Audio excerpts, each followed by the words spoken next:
Okay, here we go with another live stream. I wanted to talk about the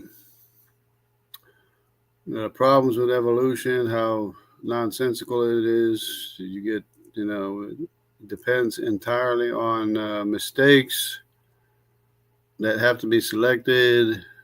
And so basically the theory of evolution is a theory that mistakes made us by mistakes, and mindless matter did it. Mindless matter gets the glory. So to me, evolution is totally non-existent, shouldn't even be an English word or a word in any language. So that's my discussion on evolution. So here we got the phylogeny human family tree, starting with Noah, of course, because everybody's descendant of Noah, so you have to start with Noah. So let's look into the details of the new designated haplogroups for each of the sons or grandsons of Noah, sons and grandsons of Noah. So let's go to it. Right to it. Here we go. All right. So here it is. This is going to be very significant. This information is in the description, and you can use it as much as you want or as little as you want. But it has to start out with Noah. So Noah is number one. I can't start out with the letter designation because that would be too confusing with the old system, with the Out of Africa system, because they started A with Africa. I'm starting number one with Noah, who first fathered Shem and then fathered Japheth. Okay. So Shem is Basal. Shem doesn't have any S&Ps. Shem has an allele. So, of course, it was Grok to put this together. Half this stuff, I don't even know what he's trying to say with it. These are samples of DNA that have been found and labeled, and he just put them in a category. So since it was L15, which everybody has, and it's way back in time, they just labeled it as from Noah or whatever, or it. When in reality, it's probably somewhere descended from somebody else if they had better analysis of the information. Probably if they have better analysis, it is probably, well, they got an IJK L15. Of course, IJK is the old system. We're eliminating that. Noah is number one. Shem is 1A. So Shem has this identifying allele. This is not an S&P marker. This is an allele. This is a basal allele. And so is this. M89G and M9C. Okay, so when we go down here, this is what all the descendants of Shem have. All the descendants of Shem are identified by M89, the alleles M89G and M9C. Okay, so anybody descended from Shem is going to have these these alleles in them. They're basal alleles. I have them in me. I have M89G and M9C because later on I'm down here as Dan. I1 M253. Of course, since since this allele, of course, this is the old system. This is not numbered correctly. I don't know what Grok was doing here, but anyways, he's got Abraham, and then he's got Levi. Oh no, he's got Abraham, Israel, and J1P58 for some reason associated with Israel, but J158 is actually Levi, but J1P58. And they got a ancient DNA sample until Megiddo, J1P58. Then they got the samples, Birger, Jarl, and they got a Viking sample here.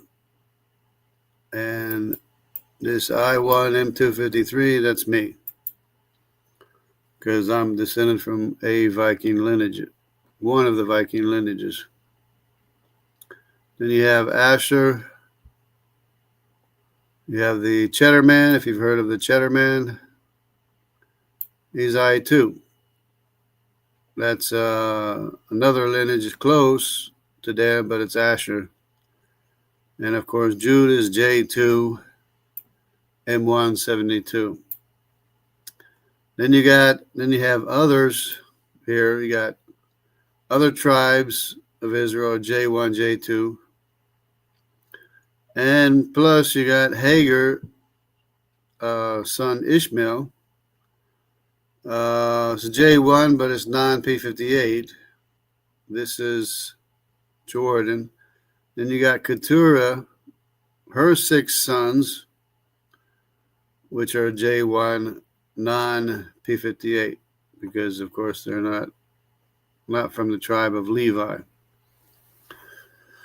So that's a big study in itself. The difference between Israelites and the descendants of Ishmael and Hagar. That's a huge study, of course. Plus, besides that, if this thing will work, you have the descendants of Joktan. It's labeled here as A1 or 1A1-2 Joktan. But of course, it's probably not the correct allocation, but anyways, it's non-Judaic, non-M172, but it's Neolithic Yemen, J2 early, and they got Tepi Hiserman, J2A. But these, of course, these could actually be Judaic, for all we know. Anyways, it might not even be descendants of Joktan. But that would all have to be determined. It's just that it's non-M172, because M172 is definitely Judaic, probably even the descendants of David and Solomon, which are many. So then we get out of ARPHAXAD, we go to Elam, which is 1A2. So 1 being Noah, A being Shem, 2 being Elam. Okay, and of course we have the samples here. Bronze Age Iran, Neolithic Levant is Elamite DNA. Okay, then we go to Asher, which is Assyrian. 1A3 is Noah, Shem, and Asher. We have this sample here in Dernberg, Mierensteig 2. Mierensteig 2. Dernberg, Mierensteig 2, which used to be G2A, which we know is Assyria, but now it's 1A3 Asher. 1A4 is Aram. We got a sample here, Bako Kiro Cave.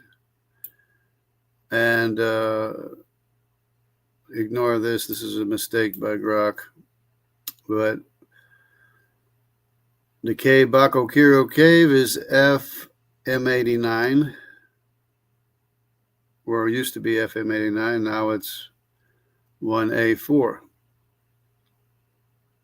Okay, and we got this for Aram. We have this allele here of L765G, or actually it's a S&P by this time, yeah, because it's a single nucleotide polymorphism, which we'll get into in a little bit.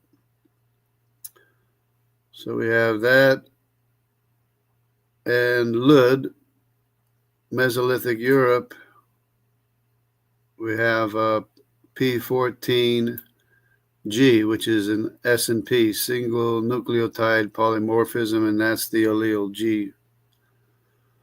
So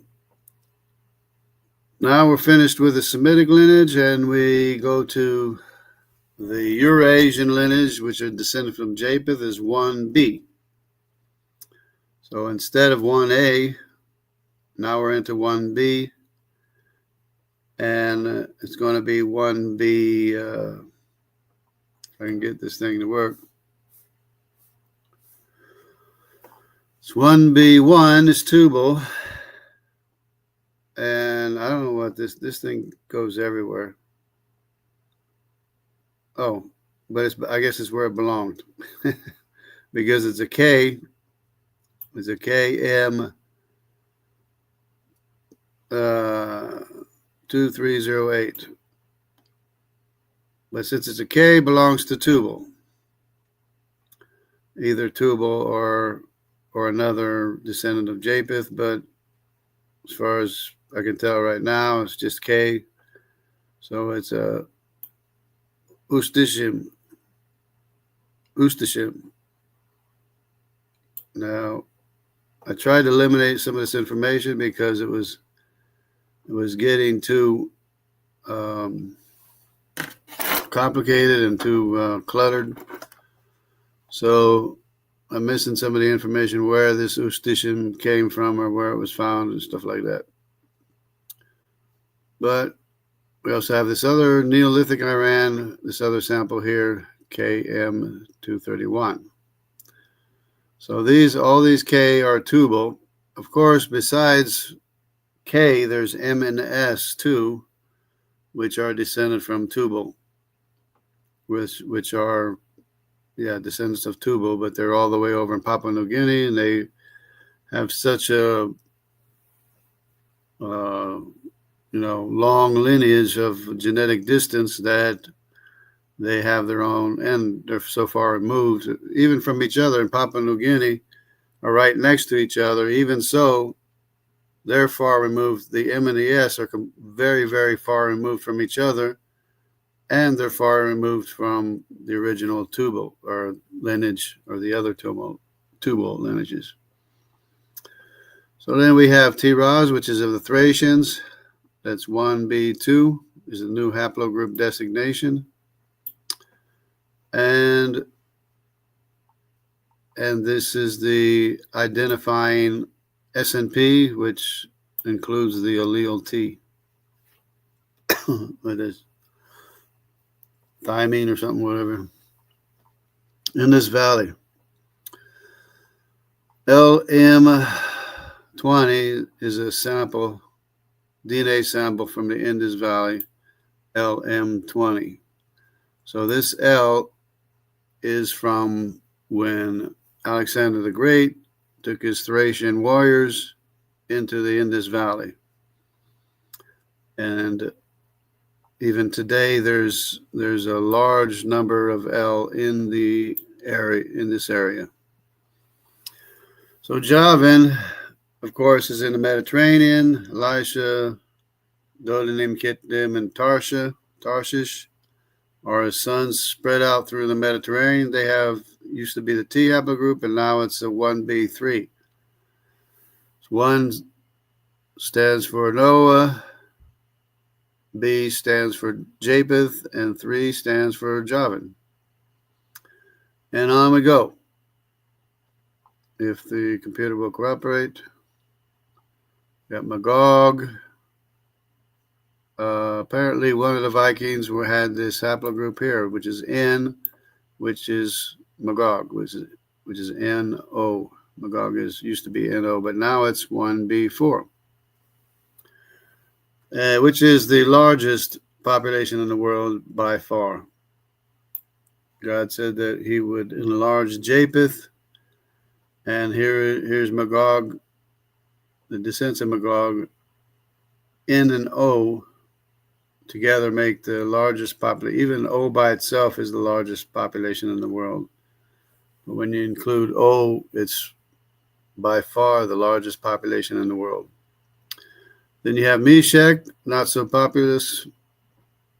1B5 Meshech.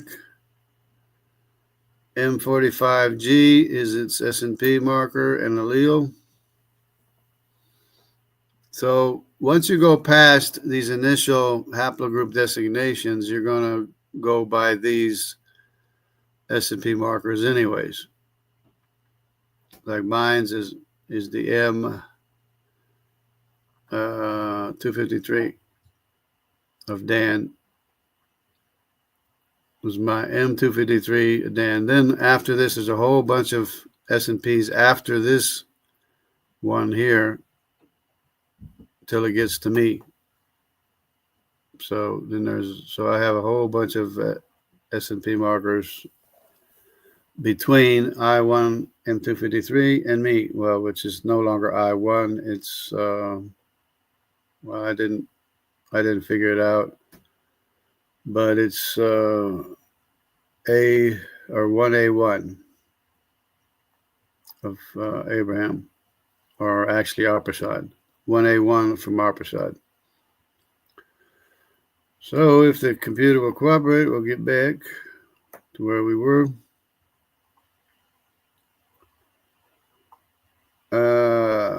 We got Japheth, Java, Magog, Meshech, Madai. Of course, Madai. You have the Kennewick man, which his maternal DNA is X2A, but of course, this is extremely ancient. And then you got the Anzic. This Anzic 1, and I don't know about the Clovis boy, but the Anzic 1 comes from Central America. His lineage definitely comes from, in fact, Kennewick man does too. In fact, most Native Americans, you follow their ancestry back in time, and it goes to Central America, spreads north and south from Central America, and it came all the way through the Mediterranean, as a matter of fact. So that's how we got the 1B6s of the descendants of Madai in America. But there's more to it too. There's more to the story, is that Madai asked to marry one of the daughters of Shem, which turned out to be the designated A haplogroup, a mitochondrial haplogroup. I haven't redesignated those yet, but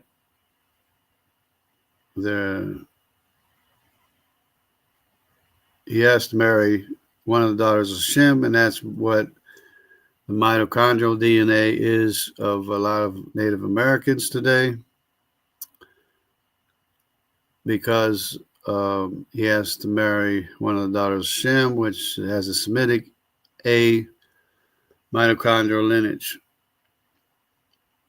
But the Kennewick man has the X2A, which is a branch off from the A as well, which also branches off from the A. The A and the W, or the X and the W, the X2A and the W, branch off from A, which is the daughter of Shem that Madai married, which is Semitic. So then we got Gomer. Of course, Gomer has 3 sons: Ashkenaz, Riphath, Togarmah. And you got Riphath is interesting because he's in the Mediterranean, and look who shows up as part of his descendants. Tutankhamun, R1b, M269, and Amenhotep III is R1b, M269. So these Mediterranean people somehow gained authority and recognition, and they became Tutankhamun and Amenhotep III. Amenhotep III, and we don't know how they became pharaohs, but they did, and that's just the way genetics works. Of course, we have other ones: Malta Boy, Afantova, Gora, and these are a lot of, these are interesting studies by themselves. But I thought it'd be interesting to show who is descended from Gomer. Of course, a lot of people today are descended from Gomer. If you know what your Y chromosome is, you can figure out who your ancestor is, which one of the 16 grandsons of Noah that you're descended from. Now we get to Ham. Ham is 1C. Shem is 1A, Japheth 1B, Ham is 1C. Now, here's where you got the first S&P marker, or a single nucleotide polymorphism, because the other ones were M89, what was it, G or something? And now it's M89A, which was a single nucleotide polymorphism. It's a genetic mistake. Genetic error shows up in this lineage here. Of course, all the S&P markers are genetic mistakes, and we all have them, of course. So we got, I don't know what this one's doing. This is FM89. I don't know what it's doing here. It's not under Ham. F is not under Ham. But anyways, we got Kush, pastoral Neolithic. So I got to tell Grok to change that. Pastoral Neolithic is BM60 because Kush used to be B. Now it's 1C1 as the oldest son. You have all these samples here. Then you got Kush's sons, Zulu, BM182. This to me, it makes it all that much more interesting to know that these are actual people living today, descended from Kush. The Malta man, B, Basal, BM182. I think it's awesome. Then we have Nimrod. Nimrod is, instead of 1C1, Nimrod is 1C1A because he's the oldest son of Cush. Firstborn, became king of the world. And I didn't even tell Grok to do that, but he labels his descendant as Denisovan, CM130. So we got the Bronze Age Iran sample, which is also C haplogroup, or 1C1A. Then we got Put, the Khoisan Bushman, AM31. And we got a Neolithic Africa sample, AM31. Then we got Canaan. Canaan, of course, goes all the way to China, the land of Sinim, by way of Sin, or the tribe of Sinim. The Tibetan monks, Altai princes, which I'd like to know how the Altai princes got designated as D. But apparently there's some reason that they think that the Altai princess is descendant, or her father was a D. Okay, and we got Mitzrayim. Last but not least is the Egyptian lineage of Mitzrayim. If we can get the computer to scroll again. And that's about it right there. We'll just go ahead and slide this. Oh, yeah, we got everything. Okay. All right. Yeah, I had to make it uncluttered and less complicated so that people can more readily see what's going on. But these are the new haplogroup designations. 1 is Noah, C is Ham, 4 is Mitzrayim. Of course, the DE, what they call the YAP thing, identifying thing, whatever, that kind of like makes Canaan and Mitzrayim to be the last in the lineage, because there's nobody after them that have the YAP or the XDE, as they call it.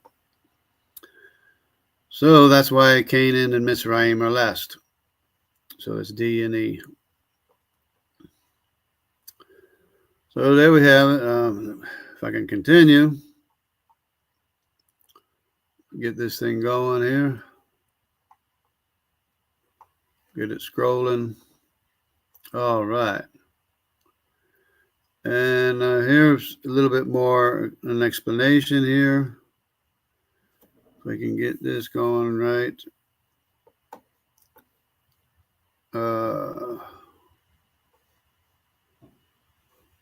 Bakokiro. All right. Oh, corrections. Oh, these are just the corrections. Never mind. M9K lineage verified. Yeah, well, M9G. I want to get into the, oh, actually, I got to go back because this is the end here. This thing will cooperate. I got to go all the way back up over here to get where I want to be to show what the markers are. We got the S&P markers. So many corrections I had to make. It's unreal. This is how much work I had to do just to get this thing to print out what I wanted to print out. And we're still not there. These are additions. Wow. I can't believe it. Actually, I got, okay, here it is. Now we're getting there. Okay, so we're not there yet, but I want to get there eventually. Of course, Noah 1, Shem 1A, ARPHAXAD 1A1, etc. And Japheth 1B, Ham is 1C. Okay, but that's not where I want to be yet. Stopped again. Stop scrolling. Okay. I want to get to the alleles. I got to find the allele chart to show what's going on here. Unless it, I don't think it deleted the allele chart. I need the allele chart. This is how much I had to go through just to get it to print out something halfway decent to show. Now I'm showing all kinds of irrelevant stuff. Accurate, wrong, accurate, wrong. Didn't know I worked that long. Okay, here we're getting into it. All right, now we're getting to it. All right. So we got Noah has the L15, which everybody has. It's an A allele. This is the ancestral. This is a derived with the tree rooted in Noah. So Shem is both GNC for, oh, this is M89. This is the original basal allele, is M89G and M9C. So that when you go down here to Japheth, it's M9C changes to G. And the M89 stays the same for Japheth. Then when you go to Cush, it's not showing it, but it's M60. This thing going raining off the hook. I don't know why. Let's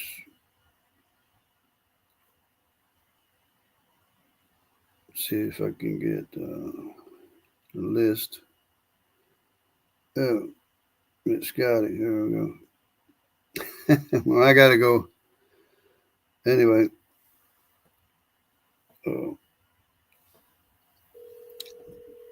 So everybody take care. I wanted to show the alleles, but I won't be able to do it. Everybody take care. Morning.